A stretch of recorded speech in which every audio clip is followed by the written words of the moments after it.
Hi all, welcome to this tutorial. In this today tutorial, we are going to cover the benefits and limitations of key financing sources. As we know, there are various type of financing sources are there like debt, equity. Even in the equity, it is preferred, common. So there are various types of financing sources are there. So in this today discussion, we are looking into the advantages and disadvantages of these types of financing sources. As we know, determining the key optimal capital structure is very important for a long-term success of any business. The long-term finance source can include debt, equity, and other types of capital as well. So it is very important to choose an optimal capital structure which can adapted for the industry and which can adapted for the specific business. So the capital structure affect the company's risk profile. Whether you choose debt or equity, it can determine or it can affect the risk profile of the company. If you choose more debt, definitely you are in the more risk zone. Then the cost of capital. Again, when it comes to cost of capital, capital structure definitely have a big impact in the cost of capital. Just assume if a company more dependent on the equity, definitely its cost of capital will be higher. Then the shareholders control. If a company choose to have more equity, so definitely the existing shareholders will lose their control. Then the financial flexibility, market perception, and long-term firm's value. All these things will be affected by the capital structure, how you define or you design the capital structure of the company. Again, the optimal capital structure means not just choosing a low-cost capital option. There can be some low-cost capital option, maybe some kind of debt. But it is not about just choosing a low-cost capital source. It is choosing an optimal capital structure which can be optimized by cost, by flexibility, by operational efficiency, by the control of the business. All these things can be affected with the capital structure. So while we are deciding the firm's capital structure, all these consideration has to be considered to have a long-term financial value for the business. Again, there will be no universally best financing sources. It can vary by business to business, company to company. So you have to analyze particular requirement for a specific business or specific industry before deciding each capital structure for each business. Again, each source have its own advantages and disadvantages. So these advantages and disadvantages must be evaluated carefully to determine or to evaluate to design a optimal capital structure. So we will move into the various advantages and disadvantages of different capital sources. First one, issuing bond or debt financing. Issuing bond means debt financing.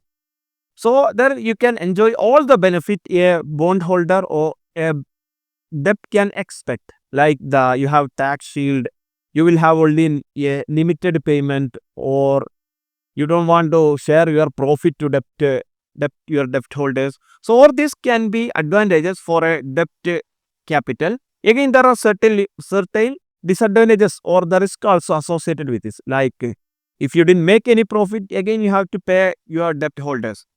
There is a repayment commitment in the long term. So all these things has to be considered while you are choosing the debt.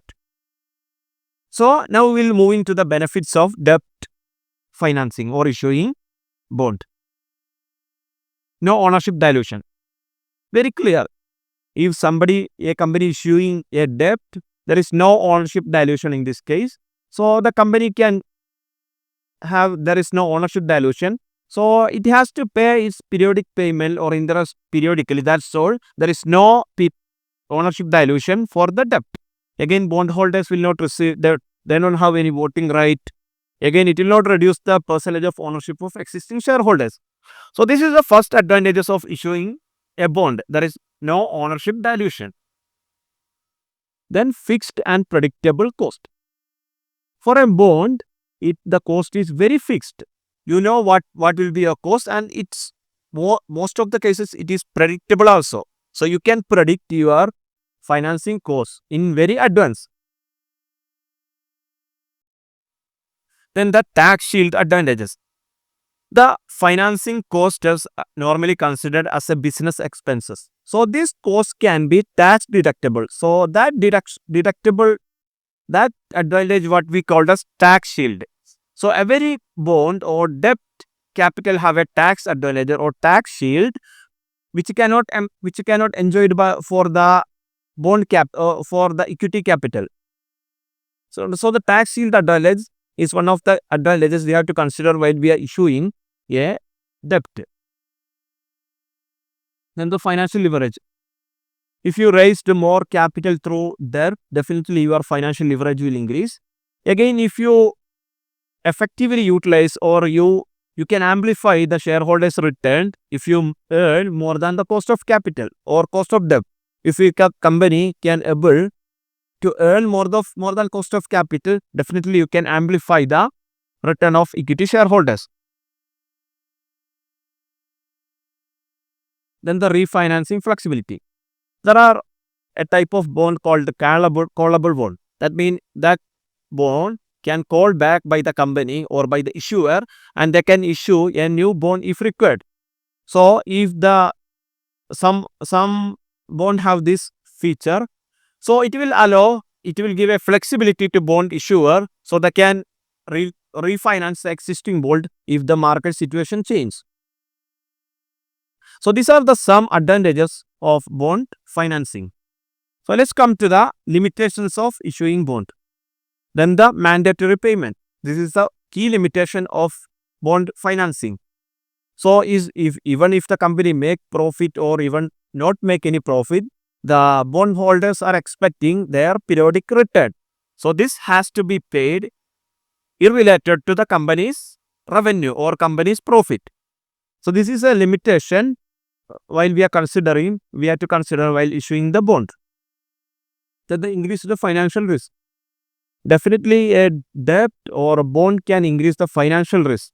That means the fixed obligation is increasing. There is a periodic repayment liabilities are there. So all these are increasing company's financial risk.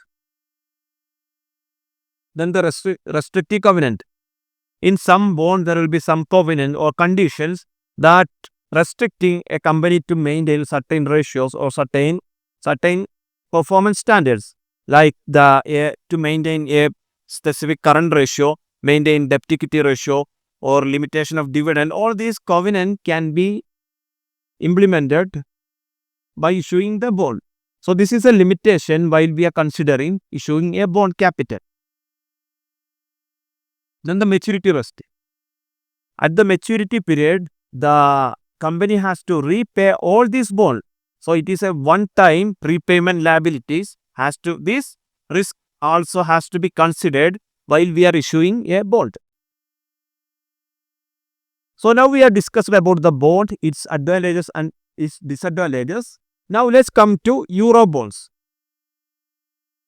Euro bond is same like as bond. It's have all features of the bond, but it is issuing in another country. If the company is operating in one country and the bond is issuing in another country, these types of bond what we called as Euro bond. So the benefit of Euro bond is first one, access to international market. It is issuing in international market, so the company can access into international bond market. So even if a company operating in a country called country A, this company can issue bond in another country. So that type of bond what we call as Euro bond. So it's allowing or it's giving access to international financial markets. Then the currency matching. Suppose if a company planning to start a new entity or new branch in another country, so in this case what this company can do? This company can issue the Euro bond in the country where the company is expected to start the branch. So which will allow to match the functioning currency of the new country with the functioning currency of the new branch with the issuing country or bond issuing country. And large scale long term financing. Euro bond normally allows companies to finance large scale long-term financing. So to finance a large-scale project on a long-term basis. Then the limitations of Eurobond. Definitely foreign exchange risk. It includes the foreign transaction or foreign currency transaction. So definitely there will be a foreign exchange risk is there. Then the large issue requirements. Again, Eurobonds normally require to issue it with a minimum quantity. So that large issue requirement has to made by the issuer. Then only normally companies or issuer can issue a Eurobond. Then the annual interest structure. It is same like as the bond. There will be annual interest structure for the Eurobond. Again,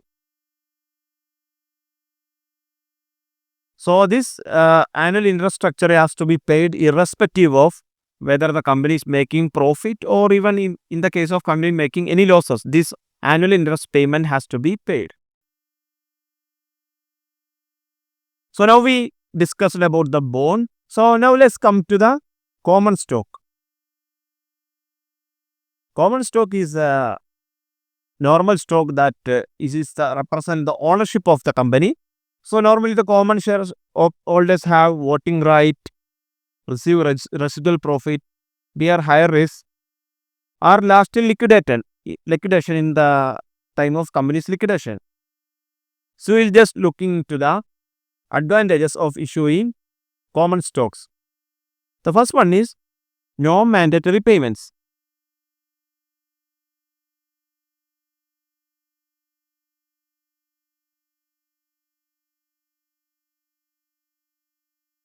There is no any mandatory payment required for the common stocks. If the company is making profit, even in the case of profit, the management can decide whether to pay the dividend or not pay dividend. So there is no mandatory payment for the common equity shareholders. So this is an advantages while we are considering from the side of a company. The second thing is no maturity. That means if you are issuing bond for a particular project, there will be a maturity period for the bond. But in the case of an equity share or common equity, there is no maturity period. It's not required any repayment. Then the improved debt equity ratio. Definitely if you are issuing more equity than debt, it will improve your debt equity ratio and it will reduce the financial risk in the business. It will reduce the bankruptcy risk. It improve the credit rating and maybe it will reduce the future borrowing cost as well. Then the financial flexibility. Again, equity is providing more financial flexibility than the debt capital. It will provide a cohesion during downturns. Companies with a strong equity base are viewed as a financially stable. If the companies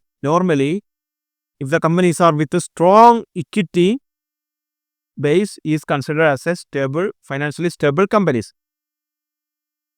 So now let's move into the limitations of issuing common stock. The first thing is ownership dilution. Equity share is the ownership. So if you are issuing a new equity to some new shareholders, definitely your existing ownership is going to dilute. Then the higher cost of capital. Equity normally considered as a higher cost of capital because the equity shareholders are normally taking a higher risk. So they are expecting higher return from that investment. So to meet that expected return, company might have to pay additional dividend or a cost that is normally greater than cost of debt. If you are looking into the cost of three type of financing sources, cost of equity, preference and cost of debt. Normally the cost of equity is considered as the most costly capital, then the preferred stock, then the debt. So this is how the cost of capital is distributed across the different instruments. Then the double taxation. Normally, corporate profit are taxed at the corporate level and shareholders when the dividend are distributed. Normally, the profit are taxable at the corporate level. If your company make any profit, if you don't have any debt, you cannot reduce the interest expenses. So that complete profit is taxable. Again, the same tax is a dividend. A shareholder received a dividend. That dividend also taxable. So there is a double taxation actually happening in the case of a equity share. Then the higher issuance cost compared to debt and other source of capital. Issuing equity is mostly costlier than other source of capital. Like there will be underwriting fees typically higher than cost of issuance of debt issuance cost. So normally this cost capital issuing cost or equity underwriting charges will be normally higher than any other type of capital. So now we will discuss about the issuing preferred shares. Now we covered already issue of debt and common stock. Now let's move into the preferred shares. Preferred share is the hybrid securities combining features of debt and equity. Preferred share have a feature of both the debt and equity. So normally preferred shares pay fixed dividend, have a priority over common stock, often lack voting right. So the benefits of issuing preferred stock is first one, limited control dilution.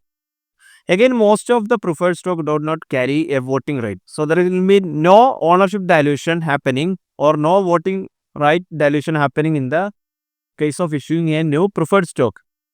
Then the priority dividend structure. Again, preferred stock received dividend before common shareholders. So it's a advantage for the preferred shareholders. Then when it comes to limitation, again the preferred stock dividend also it's not tax deductible. It's same as the common equity shareholders. It is not tax deductible.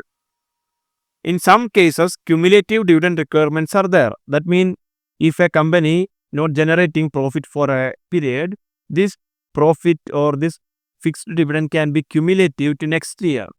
So this cumulative dividend requirement sometimes can hurt the interest of the company. So as a summary, what we discussed is the benefits and limitations of various financing sources. The advantages of debt, which include tax shield and lower initial cost. Then the disadvantages, it can have financial distress risk and bankruptcy costs. All these are the advantages and disadvantages of issuing debt.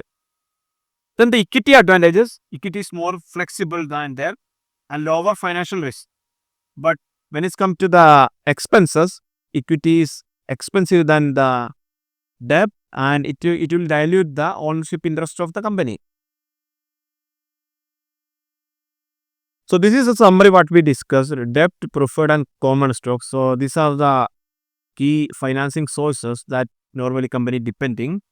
So definitely the debt is tax deductible and preferred is not tax deductible. Even in the common dividend, there is no tax deducted. Then the ownership dilution, debt, there is no ownership dilution. Even in the preferred share also there is no ownership dilution. But when it's come to common equity, there is ownership dilution. Then the mandatory payment, debt, yes, there will be a mandatory payment for the cost of debt. Even in the preferred also it is usually years. But in the common equity, in the case of a common equity, there is no mandatory payments. Then the financial risk, in the case of debt it is higher and preferred it is moderate. When it comes to common, it is financial risk is lower. Then the cost, definitely debt is the lowest cost and the preferred is the medium level and the common equity is the highest cost of, which have highest cost of capital. So as a final conclusion, the management must evaluate the cost, risk, control, cash flow stability and market condition before deciding an optimal capital structure. So all these things has to be considered. The advantages and disadvantages of various financing sources also has to be considered before deciding an optimal capital structure. So this is about today's discussion. Thank you for watching this video.